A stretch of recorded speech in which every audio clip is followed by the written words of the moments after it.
సంగు నీ శరీరము నీ దగ్గర ఉంచుకొని మాట్లాడు. ఈ పక్కిని ఎదిరించి ఆ కోపాన్ని నీకు బలైన దౌర్భాగ్య జీవితాలను చూసే ఉన్నావు. సర్వ దైవ శక్తులు ఈ పక్కిని కిటికీని వేళ కదిలితేనే పైకెక్కవాడాలి.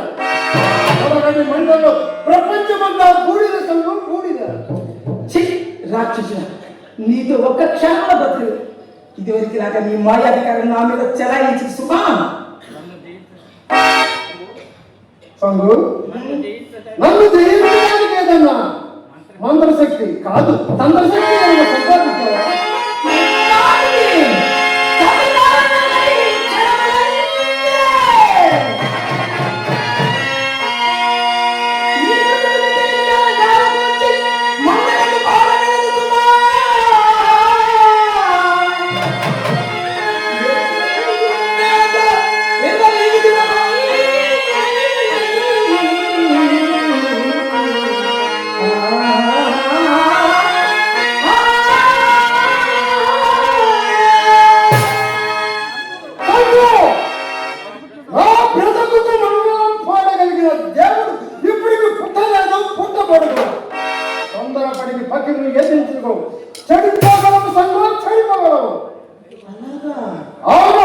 మరి నీ ప్రాణ రహస్యం ఏ నిమిషాన సంఘ హృదయంలో కార్తు చెలలేవుతుందో ఆ రోజు నీ జీవితం ఆఖరు. నువ్వు ఇంత స్థితికి వస్తావనుకుంటే నిన్నెప్పుడైనా మాయాబంధులో నన్ను రాయిగా చేసుకున్నావు. నా భూతాల నోటికి నిన్న మాంసపు కట్టడంలో విసిరివేసి ఉండేది. అయినా మించిపోలేదు. నా ప్రాణం అంత సులభంగా దొరకదు. దానికి కొన్ని కోట్ల కోట్ల ప్రాణాల పని కావాలి. ఎరుగుదవా? అన్నీ నేను బుద్ధి తెచ్చుకొని నీ రాక్షసత్వాన్ని విడిచి ఈ సందుకు దాసుడు. అప్పుడు మల్లె పువ్వు జగన్మోహనైన ఈ సందు నీ చేతిలో వాలిపోతుంది.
రోజులు నిన్ను నా పాదదాసుగా చక్కగా చేసి దయచేసాను కానీ నీ సౌందర్యానికి సమ్మోహితులే కాదు. నేను నిజంగా కావాలనుకుంటే లక్షల పక్కీరు పాదాల సంత అంశంగా తారాడుతూ ఉంటారు. నీకంటే చూసుకున్నట్ట కోటి మందిలో సౌందర్యవతిని నాకంటే అందగతిన. అవును. ఏది చూపించు చూద్దాం.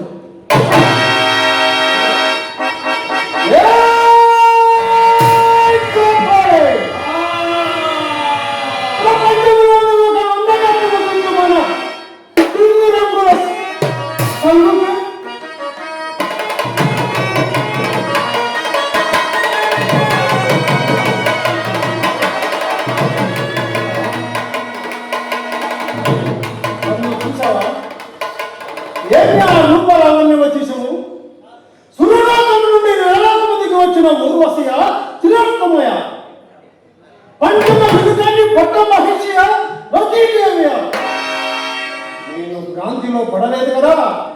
నా అజరాన్న వర్ణ సాధనకై ఎన్నాళ్ళు వృధా పరుచుకున్నాను. ఈ జవరాలి పొందు నొందని జన్మ జంతులకు కాచనా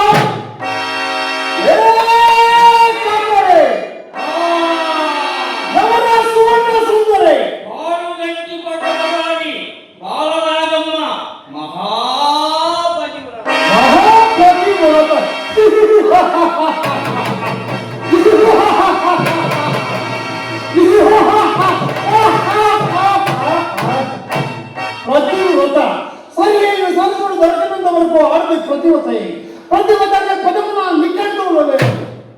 సంగు చూసావా? నీకంటే అందగత లేదుగా. దాన్ని కాలి నీకంటే గుండెవాడు లేదని గిరవిగావుగా. దాన్ని కాలి దూది లేకపోయినా సరిపోగా నువ్వు ఈ పక్కీరు పట్టుబడితే ఇప్పుడు నాకు గురించి నీ కళ్ళ ముందు నిలబెట్టగలను. చూడు ఈ పక్కీరు ప్రతాపం కైపోతారు. మహాసాధ్వి ఆమెను సమీపించడం నీకు సాధ్యం కాదు. కార్యవంతురాలు భువనైతే నీ తలకాయ ఉండే పెద్ద తలకాయ. దాన్ని పుచ్చగా లేకపోతే దేవుడికి యావారు దిగలరు.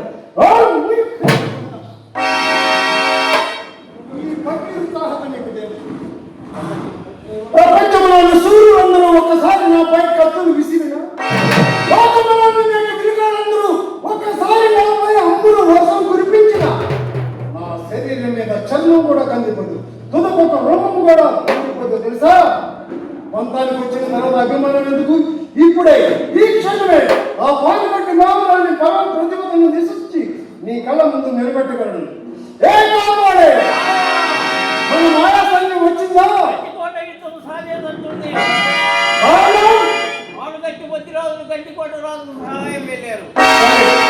మరి సమయానికి మన మాయాదానికి అదే సరైనది.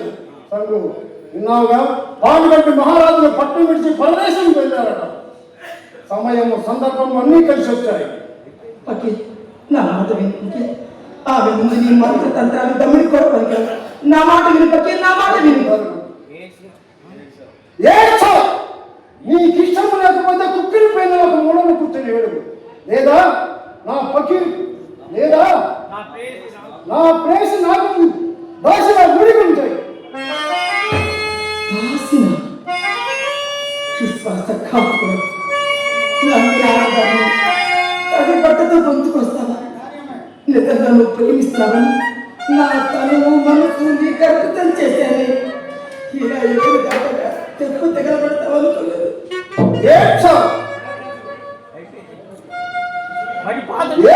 నీకు ఇష్టం లేకపోతే ఒక మూలను కూర్చొని ఏడు.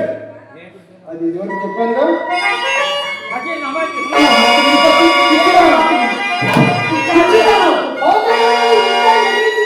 తోడుకోమంటావే? నన్ను పాత చెప్పు కింద జమకడుతున్నావా? ఎక్కడున్నాయా ధర్మాలు? ఎవరి ఆనందము వాడి?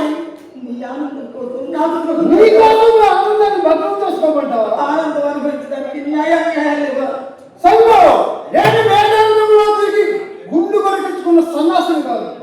ఇప్పటికి నీలాంటి జీవులు ఎన్నో, అందులో ఒకటడు ఇంకా ఎన్నో నా మాట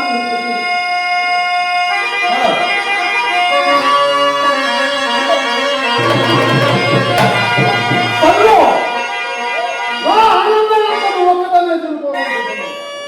మనుగడ అనుభవించడానికి తేనెటీగ ఒక పుష్ప మాధుర్యంతో సంతృప్తి పడుతుందా?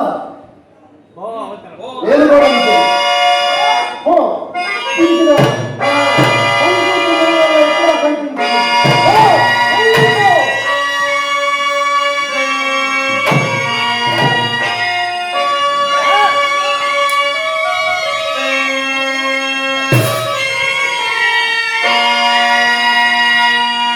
రాజా